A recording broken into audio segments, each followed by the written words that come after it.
Okay, the NHL is considering an 84 game schedule. Currently, the league sits at 82 games plus playoffs, plus postseasons. That's a minimum of 16 games just to win the Stanley Cup. But you're looking at an average of about 20 to 25 postseason matches to win the Stanley Cup on average, on top of an 82 game schedule. So if you are a player like Phil Kessel in recent years, who went on a lengthy Ironman streak for several seasons, didn't miss a game, didn't miss a postseason game, that is a lot of hockey. Now, we've had 84 game schedules before in the 92-93 season and the 93-94 season. There's a reason why we don't have an 84 game schedule now. It's been 82 games since the 1994-95 season. We've been at 82 games for basically 30 years as of next season. As of next year, it'll be 30 years. You don't need to fix what isn't broken. I think 82 games is a long enough season. I mean, look, as a European, as someone who lives in the UK, our regular seasons are in for games is in the 50s. We're talking 50s, maybe 60 game seasons. So the European season is less, and even I think then that's still a long season. That's a lot of games to go to, home and away. Now, our travel distances for home and away games are a hell of a lot less than the US and Canada. That's a lot of travel for players. If you are to have an 84 game season, the season gets longer.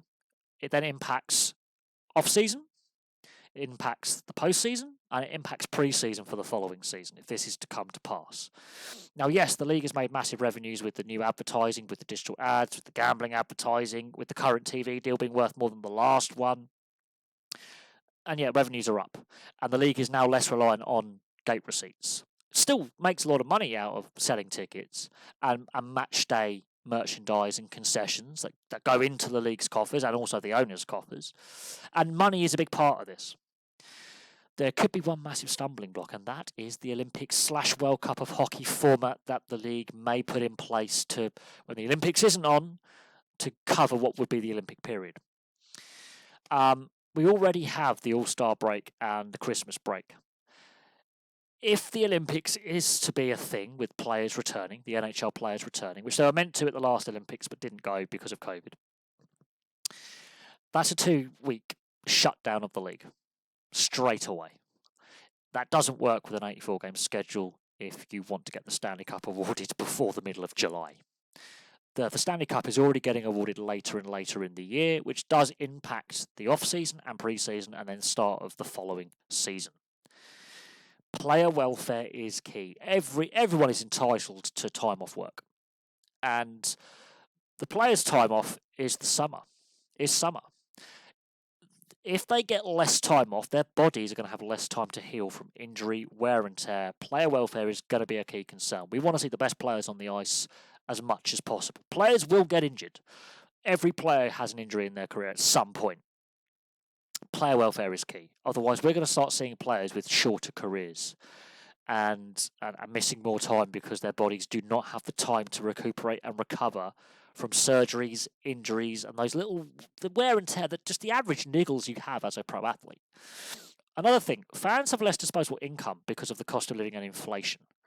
You are going to see, if there's an extended season, in my opinion, empty seats at games. Fans just do not have the spare money to spend. The average fan does not have the spare cash to hand to spend on going to a game. Now that you're already then pricing out whole segments of the NHL fan base, which means only the wealthy fans are going to be able to go to games. Those on lesser incomes and lesser means with less available disposable income are going to be priced out, and that creates anger in the fan base that will be brought. The brunt of will be thrown out on social media. The NHL has to play this carefully. They're already making record-breaking profits with an 82-game schedule through the gambling partnerships and other commercial partnerships and the digital boards. We, the fans, hate the gambling ads. We hate the digital boards. The NHL doesn't care. And I fear that if we do go to an 84-game schedule, fan concerns and player welfare will be secondary to the league. And as I say, it is going to mean a later finish time for the season, unless you start the season at the end of September, not the beginning of October. You'll either have to bring the start date of the season forward, and even so, the Stanley Cup is still going to get awarded in the middle of July. at best, maybe early July, which then leaves about 5-6 weeks between the Stanley Cup being awarded potentially as late as the middle of July before pre-season's already started or the season starts. It's a very short time between basically the players being completely free from their teams, allowed to have a couple of weeks with their friends and families, to then getting back into a 9-10 month grind. I am concerned about the player welfare, and I am concerned, fan concerns, that the season's already long enough, not enough disposable income for the majority of fans, and a lot of fans sacrifice a lot to go watch their teams play in all sports, in all leagues. I mean, I went to every single home game my local hockey team played for 6 years. Didn't miss a home game. I've calculated how much that cost, and that's a lower level of the game, admittedly. So the ticket price is not as high as an NHL ticket. That was a lot of money I spent, and I'm not on a massive income. I'm on a very modest income. I can't justify going to games now. And it's not because I don't love my team and I don't love the sport and I don't love, watching sport in the flesh, in a stadium, in an arena, wherever my teams play. It costs a lot of money. I have to cherry pick if I'm going to go to a game now. I haven't been to a game since just before the pandemic. It's unfortunate, but I've got to pay my bills, I've got to pay my rent, etc., etc. Which, if you replicate that for someone who's got a family of 5 on an average income, with mortgage, utilities, food, medical bills, because obviously the US, you've got insurance. Canada's slightly different with their... But you add all that up. Disposable income at the end, I mean, there's not a lot to spend. And you look at average ticket prices, and they are quite a bit. They're not cheap. It's not cheap to go to an NHL game. It's not cheap.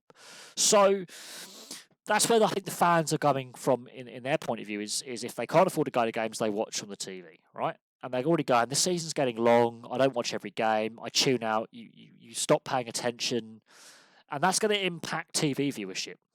Honestly, I think it will. Fans will switch off because the season's already long enough. Then you've got the postseason. But the NHL is considering this, so what are your thoughts? I'm a bit on the fence on this. I can understand the economic aspects of the NHL wanting to extend the season a little bit, but then there's a lot of hurdles. And the Olympics is a big one. If we want to see the NHL players at the Olympics, we cannot have an 84-game schedule because it would just be a nightmare. It would completely be a nightmare, and it would impact player welfare, so the actual health of the players. And I think fans would start tuning out of games, and TV viewership and actual fans going to games could be impacted. We could see drop in attendance because the season's too long and fans can't justify spending the money. So that's my view on it. Place your thoughts in the comments section below, and I'll have some more content for you very, very soon.